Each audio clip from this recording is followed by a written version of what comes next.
ನಮಸ್ಕಾರ ಎಲ್ರಿಗೂ.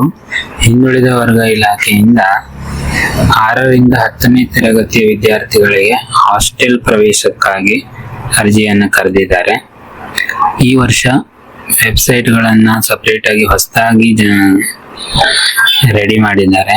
ಅದರಲ್ಲಿ ಏನೇನು ಚೇಂಜಸ್ ಮಾಡಿದ್ದಾರೆ ಹಾಗೂ ಅಪ್ಲಿಕೇಶನ್ ಹಾಕೋದಕ್ಕೆ ಏನೇನು ಡಾಕ್ಯುಮೆಂಟ್ಸ್ ಬೇಕಾಗುತ್ತೆ ಎಲ್ಲ ಮಾಹಿತಿಯನ್ನ ವಿಡಿಯೋದಲ್ಲಿ ನಾವು ನೋಡೋಣ.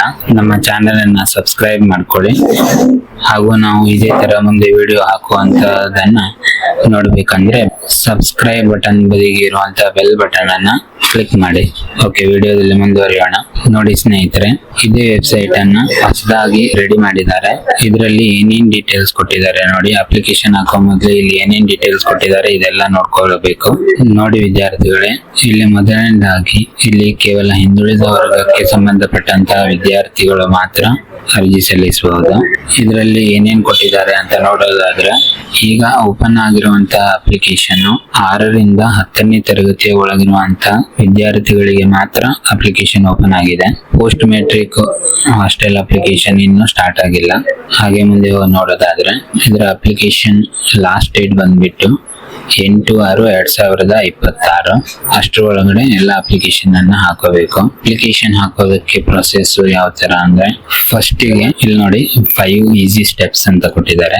ಇದರಲ್ಲಿ ಏನಿದೆ ಅಂದ್ರೆ, ಮೊದಲನೆಯದಾಗಿ ನಾವು SSP ಅಕೌಂಟ್ ಅನ್ನ ಕ್ರಿಯೇಟ್ ಮಾಡ್ಕೋಬೇಕು. SSP ಅಂದ್ರೆ ಸ್ಕಾಲರ್ಶಿಪ್ ಅಕೌಂಟ್ ಇದೆಯಲ್ವಾ, ಸ್ಕಾಲರ್ಶಿಪ್ ಅಕೌಂಟ್ ಅನ್ನ ಕ್ರಿಯೇಟ್ ಮಾಡ್ಕೋಬೇಕು. ಅದಾದ ನಂತರ SSP ID ಮತ್ತೆ ಪಾಸ್ವರ್ಡ್ ಅನ್ನ ತಗೊಂಡು ಈ ಹಾಸ್ಟೆಲ್ ಅಪ್ಲಿಕೇಶನ್ ಅಲ್ಲಿ ಲಾಗಿನ್ ಆಗ್ಬೇಕು. ಲಾಗಿನ್ ಆದ್ಮೇಲೆ ಇಲ್ಲಿ ಪೋಸ್ಟ್ ಮೆಟ್ರಿಕ್ ಮತ್ತೆ ಪ್ರೀ ಮೆಟ್ರಿಕ್ ಅಂತ ಆಪ್ಷನ್ ತೋರಿಸುತ್ತೆ. ಅದರಲ್ಲಿ ನಾವು ಪ್ರೀ ಮೆಟ್ರಿಕ್ ಅಂತ ಸೆಲೆಕ್ಷನ್ ಮಾಡ್ಕೋಬೇಕು. ಅದಾದ ನಂತರ ಮತ್ತೆ ಮುಂದೆ ಪರ್ಸನಲ್ ಡೀಟೇಲ್ಸ್, ನಿಮ್ಮ ಎಜುಕೇಶನ್ ಡೀಟೇಲ್ಸ್, ಪೇರೆಂಟ್ಸ್ ಇನ್ಫಾರ್ಮೇಶನ್ ಅವೆಲ್ಲ ಕೇಳುತ್ತೆ. ಅಲ್ಲಿ ಏನೇನು ಕೇಳುತ್ತೆ ಅದನ್ನೆಲ್ಲ ಡೀಟೇಲ್ಸ್ ಅನ್ನ ಫಿಲ್ ಮಾಡಿ ಸೇವ್ ಆಸ್ ಡ್ರಾಫ್ಟ್ ಅಂತ ಮಾಡಬೇಕು. ಸೇವ್ ಆಸ್ ಡ್ರಾಫ್ಟ್ ಆದ ನಂತರ ಕಂಟಿನ್ಯೂ ಅಂತ ಕೊಡ್ಬೇಕು. ಕಂಟಿನ್ಯೂ ಆದ ನಂತರ ಕಡೆಗೆ ಡಾಕ್ಯುಮೆಂಟ್ಸ್ ಅಪ್ಲೋಡ್ ಕೇಳುತ್ತೆ.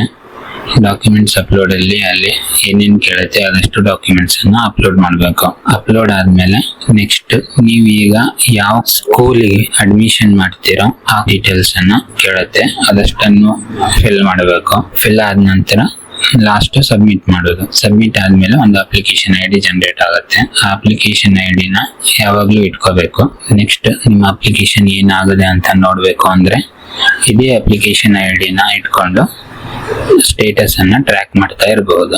ಮತ್ತೆ ನೀವೇನಾದ್ರೂ ಸೆಲೆಕ್ಷನ್ ಆದ್ರೆ ನಿಮಗೆ ಮೆಸೇಜ್ ಬರುತ್ತೆ, ಟೆಕ್ಸ್ಟ್ ಮೆಸೇಜ್ ಬರುತ್ತೆ.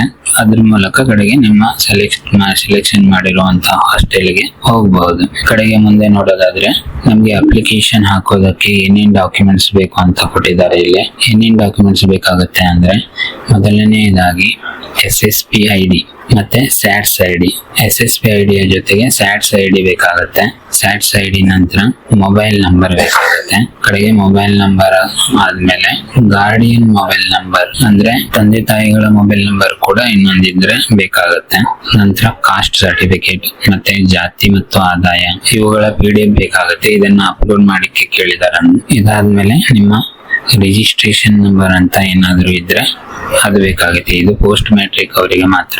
ನೆಕ್ಸ್ಟ್ ಬಂದ್ಬಿಟ್ಟು ಕಾಲೇಜ್ ಸ್ಟಡಿ ಸರ್ಟಿಫಿಕೇಟ್ ಅಥವಾ ಮಾರ್ಕ್ಸ್ ಕಾರ್ಡ್, ಅಥವಾ ಈಗ ನೀವು ಯಾವ ಕಾಲೇಜಲ್ಲಿ ಅಡ್ಮಿಷನ್ ಮಾಡಿದಿರೋ ಅಲ್ಲಿನ ಸ್ಟಡಿ ಸರ್ಟಿಫಿಕೇಟ್ ಬೇಕಾಗುತ್ತೆ ಅಂತ ಕೊಟ್ಟಿದ್ದಾರೆ. ಇದು ಕಂಪಲ್ಸರಿ ಅಂತ ಏನಿಲ್ಲ. ಅದಾದ ನಂತರ ಕಾಂಟ್ಯಾಕ್ಟ್ ನಂಬರು, ಹೋಮ್ ಅಡ್ರೆಸ್ ಇದಿಷ್ಟು ಕಂಪಲ್ಸರಿ ಆಗಿದೆ. ಇದರಲ್ಲಿ ಕಂಪಲ್ಸರಿ ಆಗಿ ರಿಕ್ವೈರ್ಮೆಂಟ್ ಇರುವಂತ ಡಾಕ್ಯುಮೆಂಟ್ ಗಳಂದ್ರೆ SSP ಸ್ಟೂಡೆಂಟ್ ID ಮತ್ತೆ SATS ID ಹಾಗೂ ಮೊಬೈಲ್ ನಂಬರ್, ಹೋಮ್ ಅಡ್ರೆಸ್ ಇದಿಷ್ಟು ಡಾಕ್ಯುಮೆಂಟ್ಸ್ ಅನ್ನ ಸೆಟ್ ಮಾಡ್ಕೊಂಡು ಅಪ್ಲಿಕೇಶನ್ ಹಾಕೋಕೆ ಅಡ್ಡಿಲ್ಲ. ಓಕೆ, ಈಗ ಅಪ್ಲಿಕೇಶನ್ ಹಾಕಬೇಕು ಅಂದ್ರೆ ನಿಮಗೆ ಓಕೆ ವಿದ್ಯಾರ್ಥಿಗಳೇ, ಇಂತಹ ಯೂಸ್ಫುಲ್ ವಿಡಿಯೋಗಳನ್ನು ನಿಮಗೆ ನಾವು ನೀಡ್ತಾ ಇರ್ತೀವಿ. ಧನ್ಯವಾದಗಳು. ಸಬ್ಸ್ಕ್ರೈಬ್ ಮಾಡೋದನ್ನ ಮಾತ್ರ ಮರಿಬೇಡಿ.